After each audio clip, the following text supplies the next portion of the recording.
Now, Mr. Speaker, it is a great privilege to be standing here with one of the few survivors of Labour's original cabinet, who hasn't resigned on principle or been sacked in disgrace. I feel honoured. So can he start by telling me this?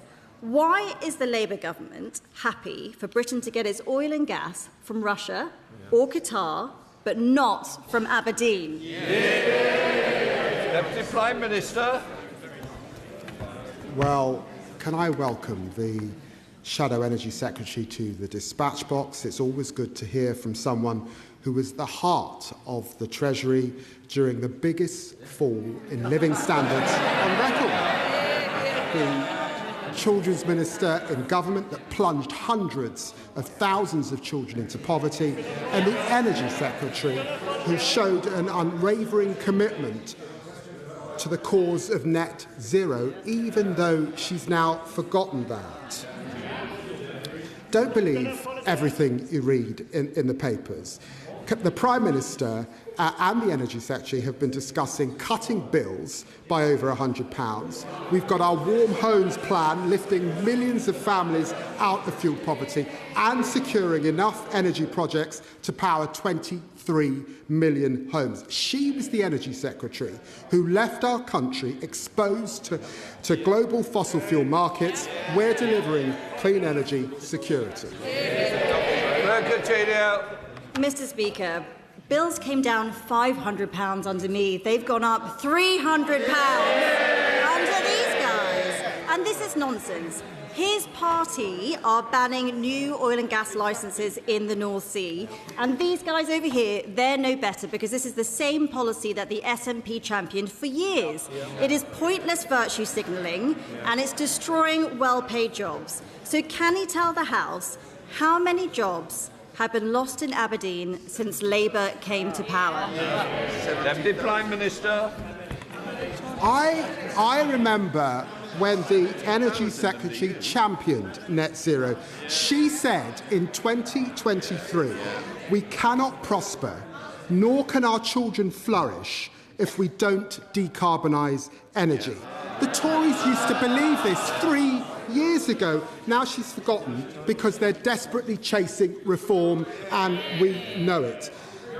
Over 700 jobs were lost during the last 10 years when they were in power. Production fell 75% over the last 25 years.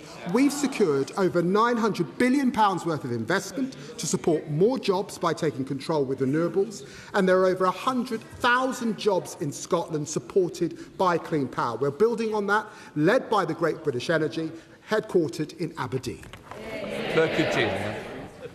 Mr. Speaker, let me help him out. 1,000 people are losing their jobs every month in places like Aberdeen South because of Labour's policies. They say those oil and gas workers can get new green jobs, but what they don't say is those salaries pay half as much. So can he tell the House how he would feel if the government forced him to take a 50% pay cut? Deputy Prime Minister. The Honourable Lady used to be an investment banker, and she's got her facts wrong. Oil and gas is coming out of the North Sea 24/7.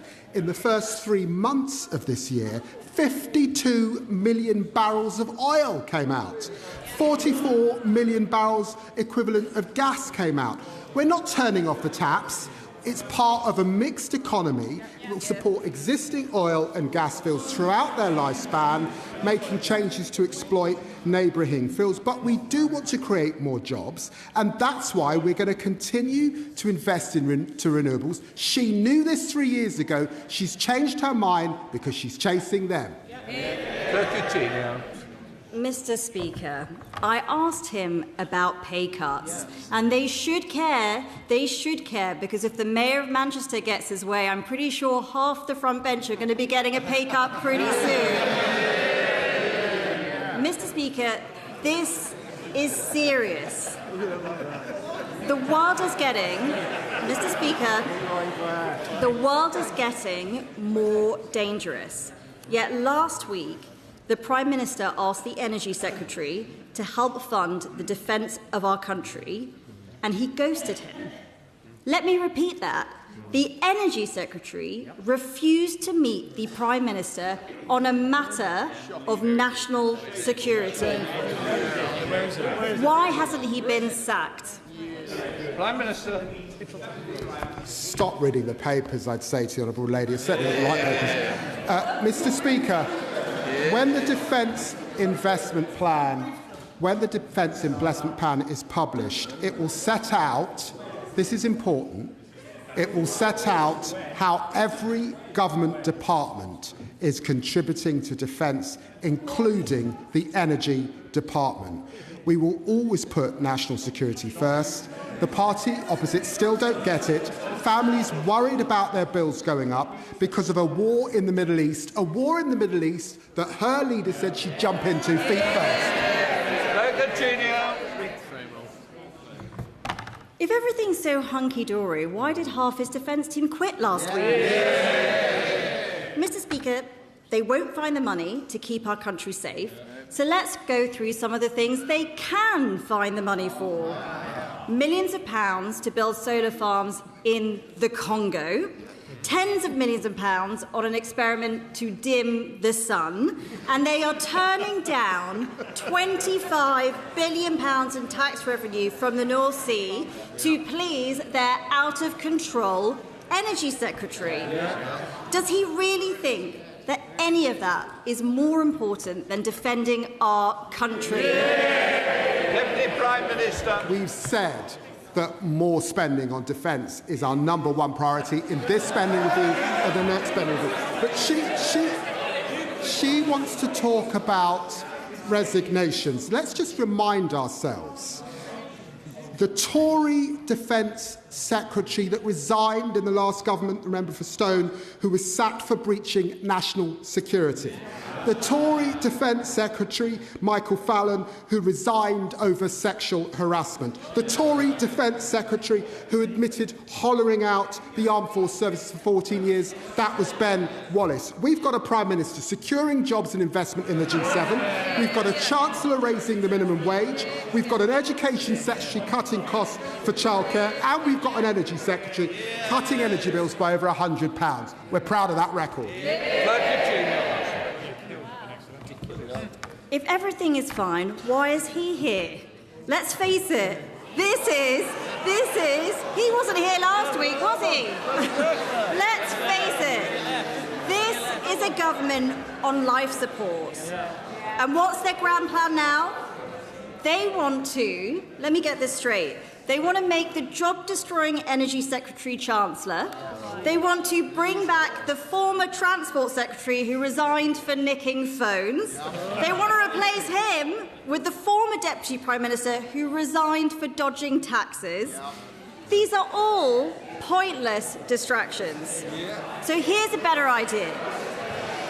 Why don't they cut welfare, fund defence, make energy cheap, and back the North Sea? Deputy Prime Minister. It's thin gruel. It's very thin gruel, Mr. Speaker. I'm here like she is because I'm standing in for the Prime Minister and the leader of my party. I'm proud to serve this Prime Minister and proud of what this Labour government is delivering. More rights for working people, the biggest upgrade to workers' rights in a generation, the biggest boost to defence spending since the Cold War, and lifting more children out of poverty in a single term than any British government in history. The party opposite can make all the noise they want. They don't want to talk about the economy because it's growing. They don't want to talk about the NHS because waiting lists are falling, and they don't want to talk about immigration because they lost control of our borders and net migration is down under us 82%. They had their chance, they blew it. We're building a stronger, fairer Britain.